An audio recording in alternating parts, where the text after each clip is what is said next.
Assalamualaikum warahmatullahi wabarakatuh. Minggu ini kita masuk ke minggu kelima dalam pemasaran hospitality, di mana minggu kelima ini kita akan mempelajari tentang lingkungan pemasaran dari hospitality. Jadi di sini kita apa sih lingkungan pemasaran itu? Jadi lingkungan pemasaran perusahaan itu terdiri dari para pelaku dan kekuatan di luar pemasaran yang mempengaruhi kemampuan perusahaan untuk membangun dan memelihara hubungan yang berhasil dengan pelanggan targetnya. Jadi lingkungan pemasaran itu menawarkan peluang dan ancaman. Jadi perusahaan yang sukses itu tahu pentingnya untuk terus-menerus mengawasi dan beradaptasi dengan lingkungan yang sering mengalami perubahan. Jadi di sini manajer itu mempraktekkan pemasaran dari melacak tren dan juga mencari peluang. Jadi pemasar yang baik itu memiliki dua bakat khusus. Yang satu itu mereka memiliki metode disiplin di mana intelijen pemasaran dan riset pemasaran untuk mengumpulkan informasi tentang lingkungan pemasaran. Nah, di sini juga mereka juga harus lebih banyak menghabiskan waktu di lingkungan pelanggan dan pesaing. Nah, di sini mereka mempelajari lingkungan secara cermat. Jadi pemasar itu dapat menyesuaikan strategi pemasaran untuk memenuhi tantangan dan peluang pasar yang baru. Nah, di sini lingkungan pemasaran sendiri itu terdiri dari lingkungan mikro dan lingkungan makro. Jadi lingkungan mikro itu terdiri dari faktor-faktor yang dekat dengan perusahaan yang mempengaruhi kemampuannya dalam menjalani pelanggannya. Nah, perusahaan itu sendiri, perusahaan saluran pemasaran, pasar pelanggan, dan juga masyarakat luas. Sedangkan lingkungan makro itu terdiri dari kekuatan masyarakat yang lebih besar yang mempengaruhi seluruh lingkungan mikro, yaitu kekuatan demografis, ekonomi, teknologi, politik, pesaing, dan budaya. Nah, di sini pertama-tama itu kita akan membahas tentang lingkungan mikro perusahaan. Nah, setelah itu baru lingkungan makro perusahaan. Nah, sekarang kita masuk ke lingkungan mikro perusahaan. Nah, seperti kalian lihat di gambar ini, itu ada beberapa hal-hal atau pelaku dalam lingkungan mikro perusahaan. Jadi di sini ada supplier, ada company, ada competitors, ada marketing intermediaries, dan customer. Jadi lingkungan mikro atau pelaku pertama itu adalah perusahaan atau kita sebut company. Di sini perusahaan itu di bawah konsep pemasaran. Itu semua manajer baik supervisor dan juga karyawan itu harus memikirkan konsumen. Jadi mereka itu harus bekerja secara harmonis untuk memberikan nilai dan kepuasan pelanggan yang superior. Jadi mereka itu bekerja secara bersama-sama dalam semua departemen itu berdampak pada rencana dan tindakan departemen pemasaran. Jadi misalnya di sini contohnya jika penajaman puncak itu memposisikan kita sebagai hotel untuk pelancong bisnis, namun manajer umum itu yang memposisikan hotelnya sebagai hotel untuk keluarga.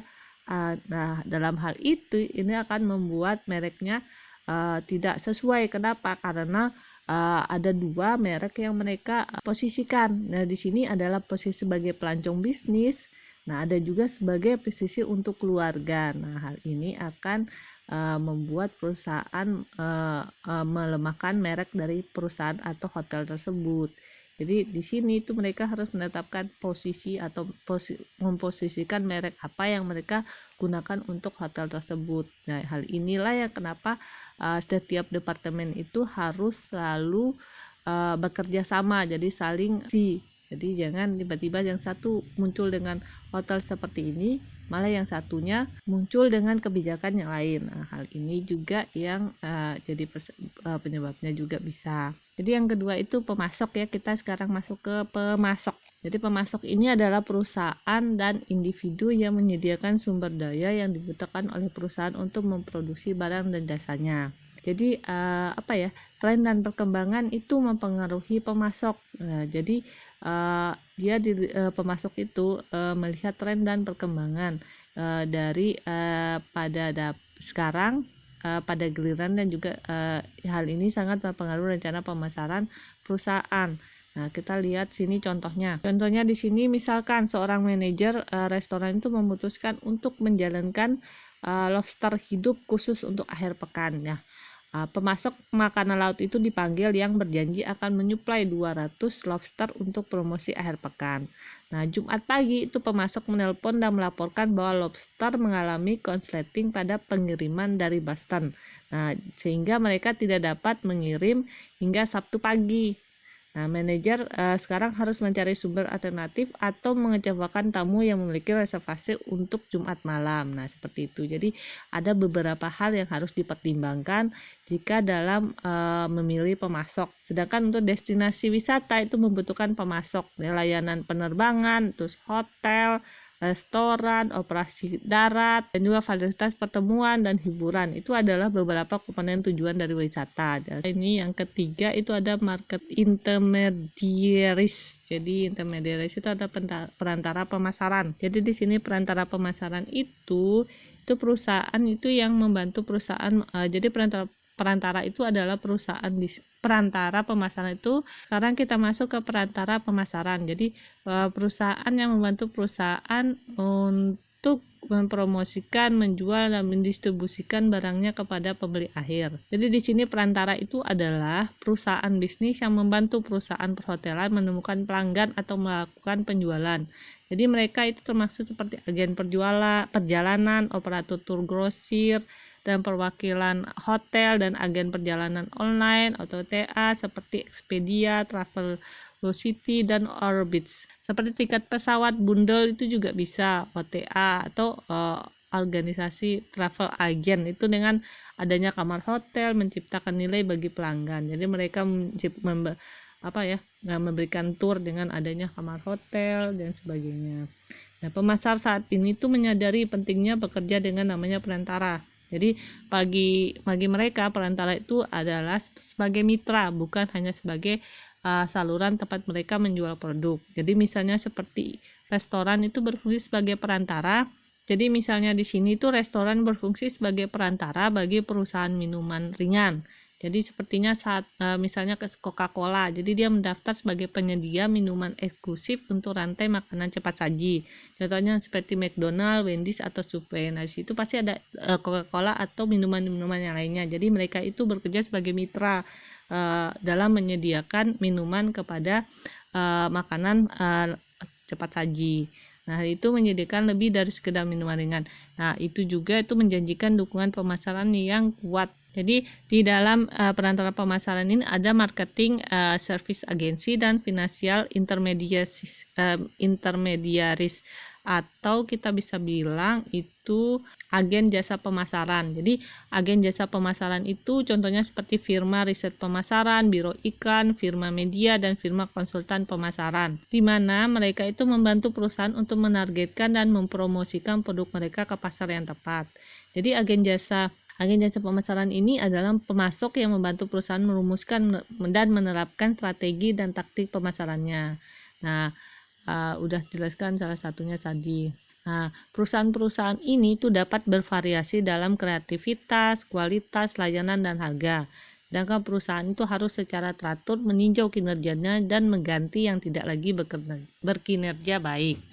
Nah, ada juga perantara keuangan. Nah, termasuk di sini adalah bank, perusahaan kredit, perusahaan asuransi, dan perusahaan lain yang membantu perusahaan perhotelan untuk membiayai transaksinya atau memastikan risiko yang terkait dengan pembelian dan penjualan barang dan jasa. Ada yang keempat, sekarang itu pelanggan. Kita masuk ke pelanggan. Jadi sini pelanggan itu manajer itu harus memahami berbagai jenis pelanggan. Jadi di sini ada konsumen, pasar bisnis, pasar pemerintah, pengecer, dan pasar internasional. Jadi perusahaan perhotelan itu perlu mempelajari 5 jenis pasar pelanggan umum dengan cermat. Jadi pasar konsumen itu terdiri dari individu dan rumah tangga yang membeli layanan perhotelan untuk kegiatan rekreasi, kebutuhan medis, dan juga pertemuan seperti reuni, pernikahan, ataupun pemakaman. Jadi kita lihat dari pasar bisnis. Jadi pasar bisnis itu membeli layanan perhotelan untuk memfasilitasi bisnis mereka. Nah, di dalamnya itu berupa kamar individu untuk wisatawan yang mewakili perusahaan atau untuk pertemuan kelompok yang dapat dilakukan atau diproduksi oleh perusahaan ataupun organisasi.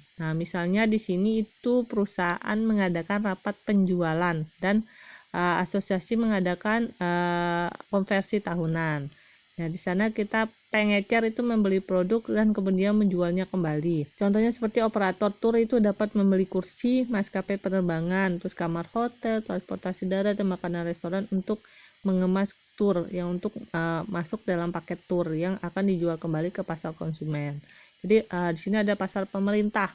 Jadi pemerintah terdiri dari lembaga pemerintah yang seperti bisnis, membeli layanan perhotelan untuk pelancong atau pertemuan individu. Jadi mereka itu seringkali memiliki tarif kamar yang dibatasi oleh tarif perjalanan pemerintah. Jadi terakhir itu ada pasar internasional. Jadi pasar pengecer sudah tadi ya. Pasar internasional itu terdiri dari pembeli di negara lain termasuk konsumen, bisnis, pengecer, dan pemerintah. Jadi setiap jenis pasar itu memiliki karakteristik khusus yang memerlukan studi yang cermat oleh penjual. Sekarang kita masuk ke pesaing. Jadi di sini pesaing itu, jadi konsep kita masuk ke pesaing ya di sini. Jadi konsep pemasaran itu menyatakan bahwa perusahaan yang sukses itu harus memenuhi kebutuhan dan keinginan konsumen lebih baik daripada pesaingnya. Jadi pemasar itu harus melakukan lebih dari sekedar beradaptasi dengan kebutuhan pelanggan sasarannya. Jadi mereka itu harus beradaptasi dengan strategi perusahaan lain yang melayani pasar sasaran yang sama dengan mereka. Jadi perusahaan itu harus mendapatkan keuntungan strategis dengan memposisikan produk mereka dengan kuat di benak masyarakat. Jadi contohnya di sini seperti jaringan restoran besar itu dapat menggunakan daya belinya untuk membeli iklan nasional, menyebarkan biaya di antara ratusan atau ribuan operasi. Tetapi restoran kecil milik perorangan itu dapat dengan cepat menyesuaikan diri dengan tren lokal dan dapat menawarkan lebih banyak variasi menu karena mereka tidak perlu khawatir tentang standarisasi item menu di ribuan restoran. Jadi baik perusahaan besar maupun kecil itu harus menemukan strategi pemasaran yang memberi mereka keunggulan spesifik dibandingkan pesaing yang beroperasi di pasar mereka. Jadi kalau kita lihat pada gambar ya, itu setiap perusahaan itu menghadapi 4 tingkat pesaing. Jika kita lihat pada gambar, di sini ada level dari pesaing. Jadi level pesaing itu ada 4. Jadi sini ada perusahaan satu itu perusahaan dapat melihat pesaingnya sebagai perusahaan lain yang menawarkan produk dan layanan serupa kepada pelanggan yang sama dengan harga yang sama. Nah, pada tingkat ini kita bisa lihat pada McDonald yang memandang pesaingnya sebagai Burger King, Wendy's, dan Hardee's. Nah, yang kedua itu ada sebuah perusahaan itu dapat melihat para pesaingnya karena semua perusahaan membuat produk atau kelas produk yang sama. Nah, di sini McDonald itu dapat melihat pesaingnya sebagai semua restoran cepat saji, termasuk KFC, Taco Bell, Jamba Juice, dan Arby's. Yang ketiga itu ada sebuah perusahaan itu dapat melihat para pesaingnya secara lebih luas karena semua perusahaan itu menyediakan layanan yang sama. Di sini McDonald's itu akan melihat dirinya bersaing dengan semua restoran dan pemasok makanan siap saji lainnya seperti bagian toko makanan di supermarket. Yang terakhir itu ada yang 4. Jadi sebuah perusahaan itu dapat melihat para pesaingnya secara lebih luas karena semua perusahaan itu bersaing untuk mendapatkan dolar konsumen yang sama. Nah, di sini McDonald's itu akan melihat dirinya bersaing dengan penyediaan makanan sendiri oleh konsumen. Akhir kita masuk ke publik. Nah, di publik ini, jadi publik itu adalah setiap kelompok yang memiliki kepentingan aktual atau potensial ataupun berdampak pada kemampuan organisasi untuk mencapai tujuannya. Jadi lingkungan pemasaran perusahaan itu juga mencakup berbagai publik. Adapun di sini ada 7 jenis publik. Jadi ada 7 jenis publik. Jadi 7 jenis publik itu, nah di sini ada finansial publik, ada media publik, media publik, governance publik, citizen action publik, lokal publik, general publik, dan internal publik. Nah setelah itu sekarang kita masuk ke lingkungan makro perusahaan. Jadi perusahaan dan semua pelaku lainnya betul beroperasi dalam kekuatan lingkungan makro yang lebih besar yang membentuk peluang dan menimbulkan ancaman bagi perusahaan. Nah, pada gambar 3 itu menunjukkan 7 kekuatan utama dalam lingkungan makro perusahaan. Nah, selanjutnya kita akan membahas tentang 7 kekuatan utama dari lingkungan makro perusahaan tersebut dan juga bagaimana pengaruhnya terhadap rencana pemasaran. Nah, sekarang kita masuk ke pertama adalah competitors. Nah, competitors ini sebenarnya sudah kita jelaskan tadi di bagian mikro karena competitors atau pesaing itu masuk di dalam lingkungan mikro maupun lingkungan makro. Dua-duanya dia masuk. Di sini itu jadi di sini itu pesaing. Jadi pesaing itu sebagai bagian dari lingkungan makro. Jadi masuknya pesaing masa depan itu seringkali sulit untuk diprediksi dan dapat berdampak besar pada bisnis yang ada. Jadi ini pesaing di masa depan ya. Maksudnya pesaing yang jadi di sini itu kita masuk ke pesaing tadi ya. Nah, sekarang kita masuk ke lingkungan yang kompetitif. Jadi competitive environment. Jadi di sini setiap perusahaan itu harus mempertimbangkan ukuran dan posisi industrinya dalam hubungannya dengan para pesaingnya. Jadi sebuah perusahaan itu harus memuaskan kebutuhan dan keinginan konsumen lebih baik daripada para pesaingnya agar dapat bertahan hidup. Yang kedua itu ada lingkungan demografis. Jadi di sini lingkungan demografis itu, jadi kalau kita lihat lingkungan kompetitif hotel itu dipengaruhi oleh faktor lain. Jadi sebagian besar hotel itu direncanakan selama siklus bisnis sedang mengalami kenaikan. Nah, ketika tidak ada cukup pasokan untuk memenuhi permintaan, tapi bisa memakan waktu dan hal ini itu bisa memakan waktu sampai 4 tahun atau lebih dari tahap perencanaan pembukaan hotel. Jadi pada saat itu siklus ekonomi itu mungkin telah mengalami yang namanya penurunan. Nah, sayangnya hotel-hotel hotel-hotel baru itu seringkali membuka pintunya itu atau pembukaan hotelnya itu selama periode resesi tersebut. Jadi pada periode ketika hotel-hotel berjuang untuk mengisi kamar mereka atau baru pembukaan atau menarik pelanggan, tidak jarang pada saat itu ada pesaing yang memasuki pasar yang sama dengan mereka. Nah, itu lingkungan kompetitif pada hotel. Dan lingkungan demografis itu adalah studi tentang populasi manusia dalam hal ukuran, kepadatan, lokasi, usia, jenis kelamin, ras, pekerjaan, dan statistik lainnya. Jadi lingkungan demografis itu menjadi perhatian utama para pemasar karena pasar itu terdiri dari orang-orang. Jadi perubahan struktur umur penduduk. Jadi itu terdiri dari beberapa kelompok generasi. Jadi di sini tuh kita akan membahas 3 kelompok terbesar, yaitu ada generasi baby boom, generasi X, dan milenial. Dan itu pengaruhnya terhadap strategi pemasaran pada saat ini. Kita masuk ke generasi baby boomers. Jadi baby boomers ini itu pasca perang dunia kedua itu menghasilkan 78 juta baby boomers yang di sini lahir antara tahun 1946 dan 1964. Nah, jadi di sini itu baby boomers ini menjadi salah satu kekuatan paling kuat untuk membentuk namanya lingkungan pemasaran. Jadi di sini itu baby boomers itu mencakup hampir 25% dari populasi, di mana menghasilkan sekitar 2 dolar triliun setiap tahun dan memegang 3/4 aset keuangan negara. Nah, pada tahun 2008 itu maka baby boomers itu akan mengalami namanya pensiun, masa pensiun mereka. Nah, pada saat ini itu kebutuhan untuk mendapatkan pendapatan dan keinginan untuk tetap aktif. Jadi 70% orang Amerika itu antara usia 45 dan 74 itu berencana untuk bekerja di tahun-tahun pensiun mereka. Jadi hal ini yang menciptakan angkatan kerja baru untuk restoran dan hotel cepat saji. Ya, jadi boomer termuda sekarang itu berusia pertengahan 40-an, yang tertua itu berusia 60-an. Jadi generasi boomer ini sedang memikirkan kembali tujuan dan nilai pekerjaan dan tanggung jawab serta hubungan mereka. Nah, ketika mereka mencapai puncak penghasilan dan menghasilkan bertahun-tahun, nah para boomer itu merupakan pasar yang menguntungkan untuk perjalanan dan hiburan, seperti makan di luar, spa, atau kegiatan rekreasi lainnya.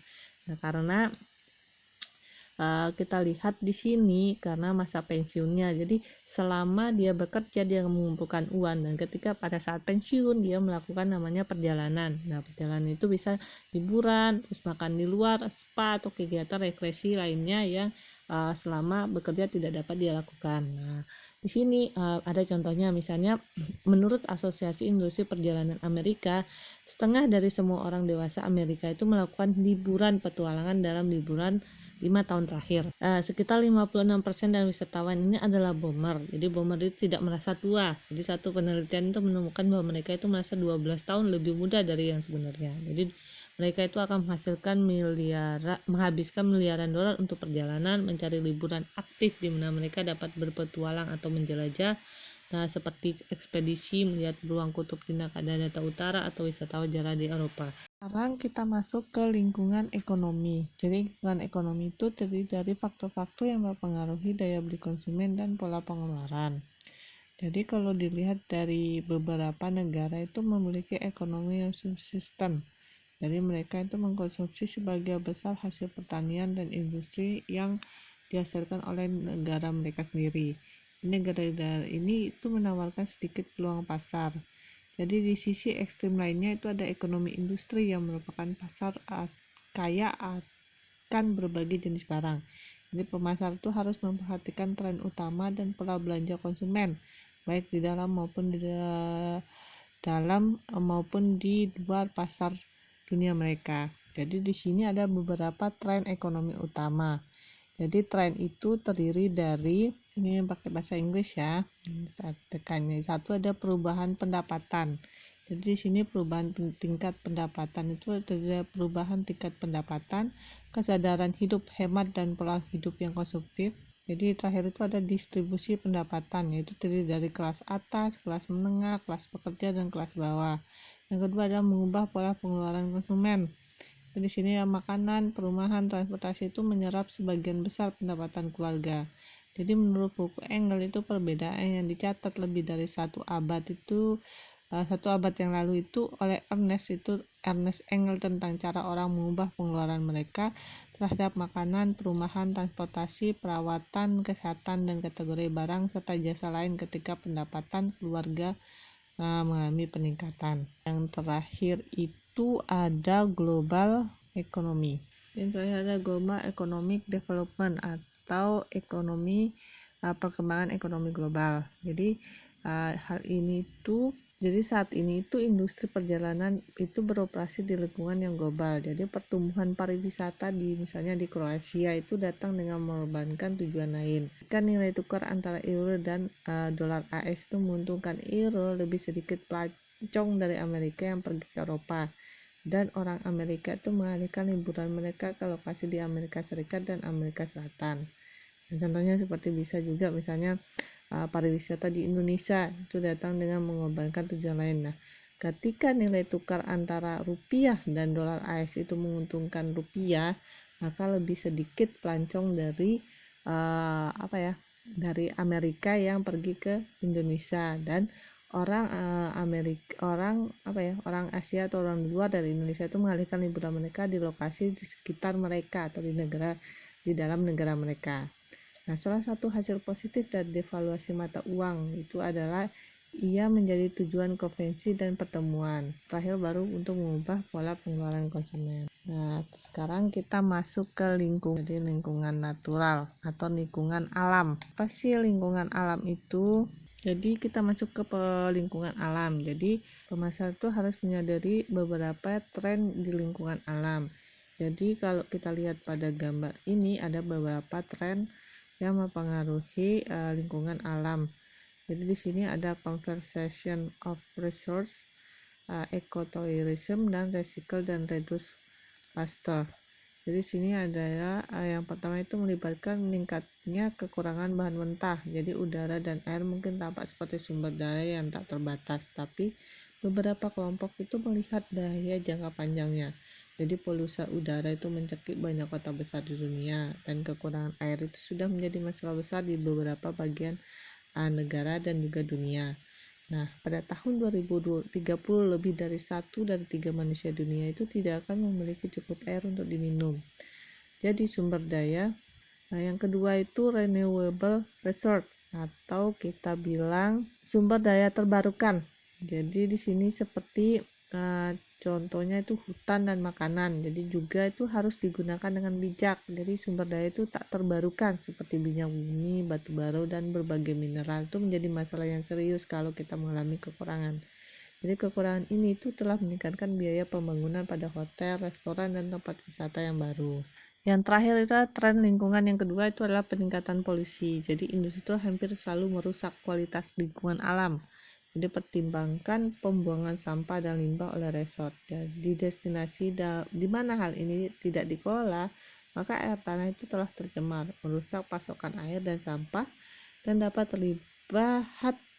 terlihat di pantai dan teluk belakang destinasi, merusak kelestariannya. Dan perusahaan perhotelan itu harus menjadi warga korporat yang baik dan merangkul korporasi. Nah, di sini lingkungan alam terdiri dari berbagai fasilitas yang menarik seperti wisatawan, menarik wisatawan. Nah, seperti hutan, pantai yang bersih, aliran sungai yang masih asli, satwa liar, dan udara yang bersih itu dapat hilang. Jadi siapapun yang terlibat dalam pariwisata memiliki kewajiban untuk melindungi lingkungan dan mengembangkan pariwisata yang berkelanjutan. Contoh sini McDonald, ada perusahaan lain yang telah mengembangkan program daur ulang. Nah, kita masuk ke dua, recycle and reduce waste. Jadi di sini itu McDonald itu menghilangkan karton polisteran bertahun-tahun yang lalu, sekarang menggunakan pembungkus dan serbet kertas daur ulang yang lebih kecil. Nah, di luar ini perusahaan itu memiliki kebijakan hutan hujan yang sudah berlangsung lama dan komitmen untuk membeli produk daur ulang dan hemat energi teknik konstruksi restoran. Jadi perhatikan terhadap keberlanjutan, ada itu meningkat dan telah menghasilkan publikasi seperti grandlodgingnews.com dan organisasi seperti Grand Restaurant Destination. Jadi tren ketiga itu adalah meningkatnya intervensi pemerintah dalam pengelolaan sumber daya alam. Jadi pemerintah dari berbagai negara itu berbeda dalam perhatian dan upaya mereka untuk mempromosikan lingkungan yang bersih. Jadi beberapa seperti pemerintah Jerman itu giat mengejar kualitas lingkungan, sedangkan yang lainnya terutama banyak negara miskin itu berbuat sedikit tentang polusi, sebagian besar karena mereka kekurangan dana atau kemauan politik yang dibutuhkan. Tapi sayangnya banyak dari negara ini tuh sering bergantung pada pariwisata dan mengalami masalah yang disebutkan sebelumnya. Sekarang kita masuk ke lingkungan teknologi.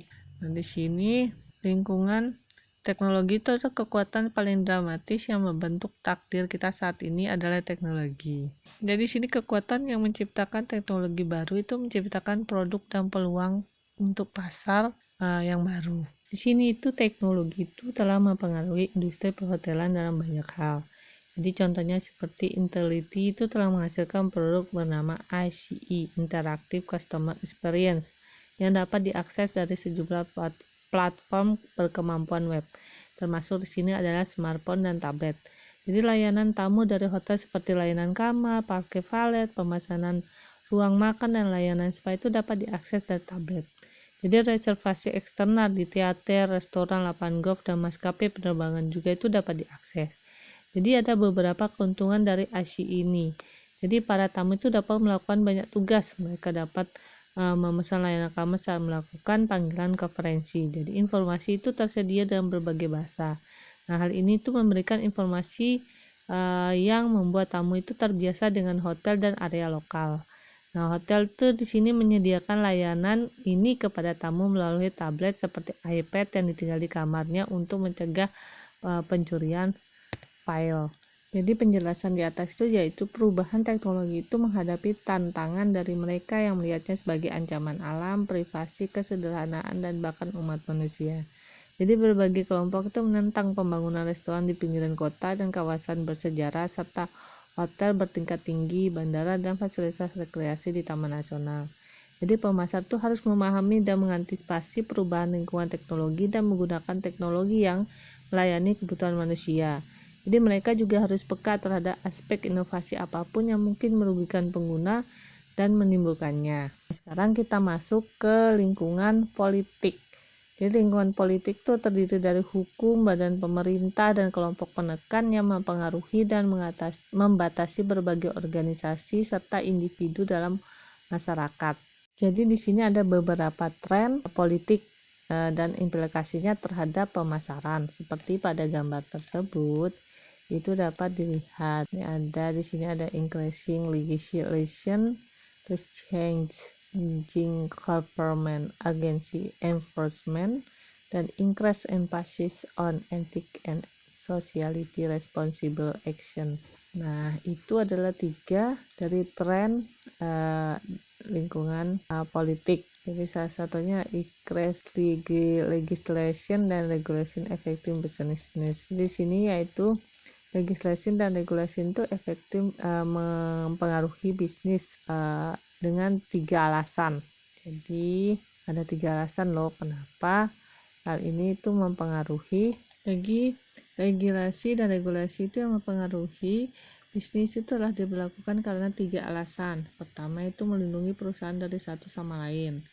Di yang kedua itu perundang-perundangan dan regulasi pemerintah itu juga bertujuan melindungi konsumen dari praktek bisnis yang tidak adil. Yang ketiga itu ada regulasi pemerintah juga itu bertujuan untuk melindungi kepentingan masyarakat dari perilaku bisnis yang tidak terkendali. Nah, itu alasannya dari kenapa adanya legislation regulation effective business. Yang kedua itu ada yang namanya change government agency enforcement. Itu yang kedua ya. Jadi mengubah penegakan badan pemerintah. Jadi untuk menegakkan hukum, Kongres telah membentuk beberapa badan pengatur federal. Jadi di sini ada Komisi Perdagangan Federal, Administrasi Makanan dan Obat-obatan, Komisi Perdagangan Antar Negara Bagian, Komisi Komunikasi Federal, Komisi Tenaga Federal, Dewan Penerbangan Sipil, Komisi Keamanan Produk Konsumen. Jadi ada Badan Perlindungan Lingkungan dan Kantor Urusan Konsumen. Jadi setiap agensi ini dapat memberi pengaruh besar pada kinerja pemasaran perusahaan. Jadi instansi pemerintah itu memiliki keleluasan dalam menegakkan hukum dari waktu ke waktu. Mereka itu tampak terlalu bersemangat. Nah, kekuatan pemerintah itu juga begitu besar sehingga pemerintah seringkali dapat mempengaruhi bisnis perhotelan secara dramatis tanpa pernah menegakkan hukum. Contohnya di sini adalah kasus pemogokan oleh pramugari Amerika Airlines pada tahun 1993. Ya, Presiden Clinton itu turun tangan dengan menelepon Robert Crandall, yaitu CEO American Airlines, dan mendesaknya untuk menyelesaikan masalah tersebut. Jadi kekuasaan dan prestise seorang kepala negara itu begitu besar pada American Airlines dalam memilih pramugari. Jadi sebuah maskapai penerbangan tunduk pada banyak agen federal dan manajemen American Airlines jelas terintimidasi. Yang terakhir itu ada increase emphasis of socially responsible action and ethics. Nah, dalam hal ini tuh peraturan tertulis tidak mungkin mencakup semua potensi penyalahgunaan pemasaran, dan hukum yang ada itu seringkali sulit untuk ditegakkan. Namun di luar hukum dan peraturan tertulis, bisnis juga diatur oleh kode sosial dan aturan etika profesional, jadi tidak sembarangan. Sekarang kita masuk ke kultur environment atau lingkungan budaya. Jadi lingkungan budaya itu mencakup institusi dan kekuatan lain yang mempengaruhi nilai-nilai dasar, persepsi, preferensi, dan perilaku masyarakat. Jadi sebagai entitas kolektif, masyarakat itu membentuk keyakinan dasar dan nilai-nilai anggotanya. Jadi mereka itu menyerap pandangan dunia yang menentukan hubungan mereka dengan diri mereka sendiri dan orang lain. Jadi karakteristik budaya berikut ini dapat mempengaruhi pengambilan keputusan. Ada persistence of cultural value dan subculture. Jadi di sini ada persistence of cultural value dan subcultures. Ya, dua itu yang mempengaruhi lingkungan budaya. Jadi di sini kita masuk ke responding to the marketing environment. Di sini ada environmental management perspective, environmental scanning, dan using information about the marketing environment. Kita masuk menanggapi lingkungan pemasaran. Nah, di sini ada responding di marketing pemasaran. Jadi ada di sini itu banyak perusahaan itu memandang lingkungan pemasaran itu sebagai elemen tak terkendali yang harus mereka adaptasi. Jadi perusahaan lain itu mengambil perspektif pengelolaan lingkungan, dan daripada hanya menonton dan bereaksi, maka perusahaan ini mengambil tindakan agresif untuk mempengaruhi publik dan kekuatan di lingkungan pemasaran mereka. Jadi perusahaan-perusahaan ini itu menggunakan pemindaian lingkungan untuk memantau lingkungannya. Nah, sampai sini dulu materi kita hari ini. Saya tutup dan semoga bisa mendapat tambahan ilmu tentang pemasaran pariwisata dan juga tentang lingkungan pemasaran dalam hospitality dan tourism atau pariwisata dan perhotelan. Nah, sampai sini dulu. Wabillahi taufiq wal hidayah. Assalamualaikum warahmatullahi wabarakatuh.